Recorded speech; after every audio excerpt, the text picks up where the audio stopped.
What's up, guys? So I asked the Jiu-Jitsu community about the best advice they received as beginners or white belts in Jiu-Jitsu.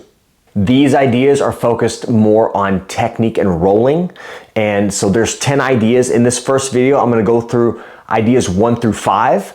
And then in the follow-up video, we're gonna do ideas 6 through 10. So these are some ideas that you get or tips for beginners, or maybe some stuff you got along the way that you felt like was really helpful. You guys share those with me, and I'm gonna give you some thoughts on if it's useful advice or maybe some different ways to take this advice that you've been given. So let's get into the video.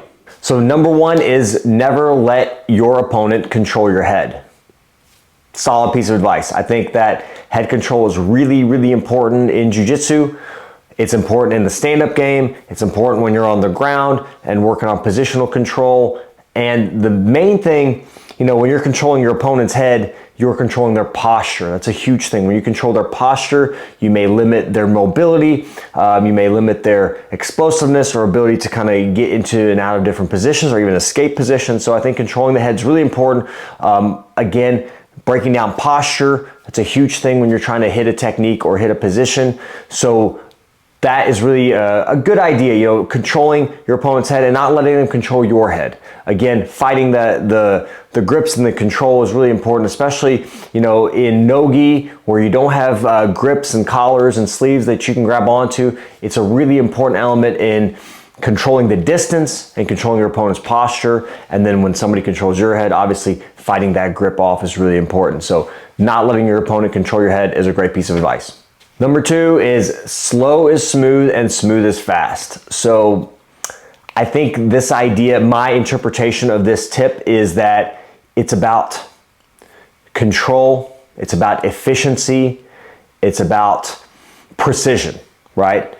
Starting a technique off slowly, when you're learning a technique, just kind of going slowly through the movements, learning the ins and outs of those techniques, trying to be more precise with your grips and your positioning and your weight distribution, and also precise in your movements and your techniques. I think doing that first and starting slower and making it more efficient and smooth, I think really helps with understanding, with building that connection to the technique and figuring out and problem solving when you're learning something. So again, doing that in a slow manner and gradually speeding up. I think when you're more precise and efficient in drilling, then when you go and you do full rolling, you're gonna be able to accommodate and adjust to some of the non-ideal conditions. Maybe your opponent moving or positioning a certain way or placing a hand somewhere where you don't anticipate. You'll be able to accommodate and you'll be able to adjust for that, I think, better. So when you're drilling and learning a technique, start slowly, make it smooth and efficient, almost like a flow roll. It's almost like a dance in some ways, right? You're kind of just moving in this synchronized and kind of controlled pattern. So great advice again, great way to learn a technique is start nice and slow and make it nice and smooth. And eventually that technique will get smooth and efficient and fast, and you'll be able to hit it in live rolling. So number 3 is win the grip fight. Grip fighting that's a great piece of advice again. A very important element, everything starts with grips. Any technique that you start to establish has to start with some type of grip or connection. So when you're working on grip fighting, knowing which grips you want, that's important to start a technique and to develop a technique and kind of get into positions that you want to, get into. I've had some training partners that were more no-gi, and they didn't do a lot of gi, and they kind of resisted the gi a little bit. And so I gave them one piece of advice, and that was grip fight. So they're like, I don't know what to do with all these collars and sleeves. I was like, all right, if you don't know what to do and you want to try to play more of a defensive game, start with just grip fighting, fighting off grips and getting the grips you want. When you do that, it makes it so much harder for your opponent to get into the positions they want or start to establish positions and techniques that they want to establish. So grip fighting, very important. Lots of different grips out there, collars, sleeves, lapels, head control. I would say, a grip is even controlling the head, wrist control, 2-on-1, so many different grips. Vary those grips, use those to your advantage. Really important. So idea number 4 is let go and regrip. Again, this is, grip fighting. Number 3 was grip fighting. So this is let go and regrip. Again, an element of that.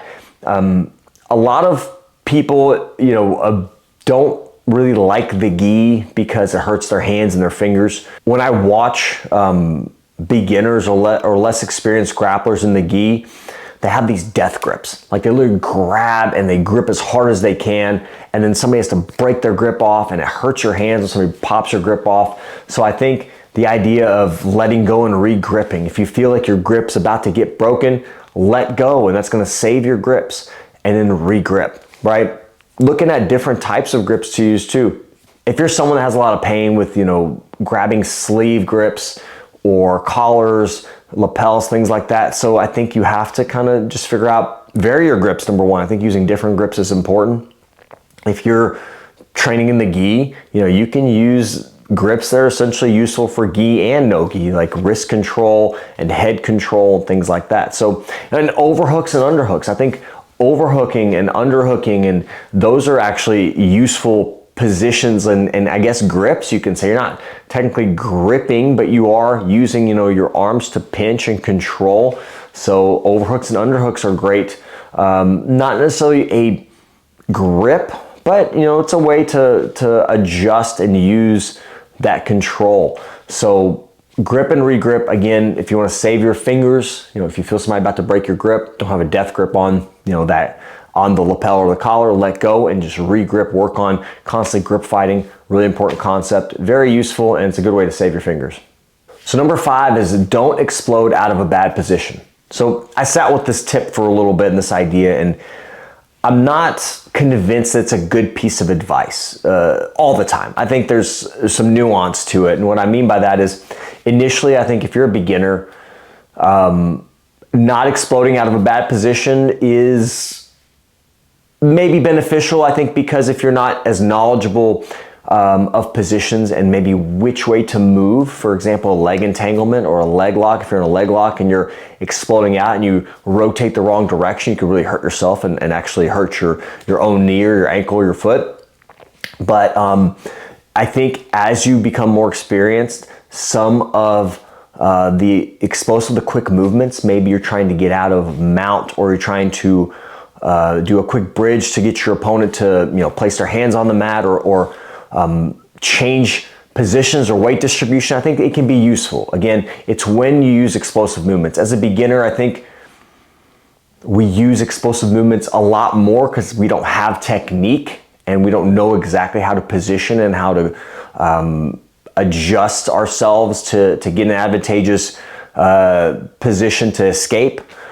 So, again, it's an idea that's maybe useful at the beginning because we do a lot of those explosive movements, but as you get more experienced, you're gonna know when to hit the gas and when to kind of slow down and hit the brake a little bit, or when you're in a position where you need to really explode and use that quick dynamic movement. So I think it's a decent idea or a good idea for beginners. If you're more experienced, there is a time and a place for explosive movements. So that's one where you kind of have to listen to it and take the advice as your experience level adjusts. So knowing when to use explosive movements is probably the better piece of advice in my opinion. All right, guys, hope this breakdown and these first 5 tips on technique and rolling were helpful for you. If you have any other tips that you didn't hear, if you want to shoot them down there in the comments below and let me know what they are.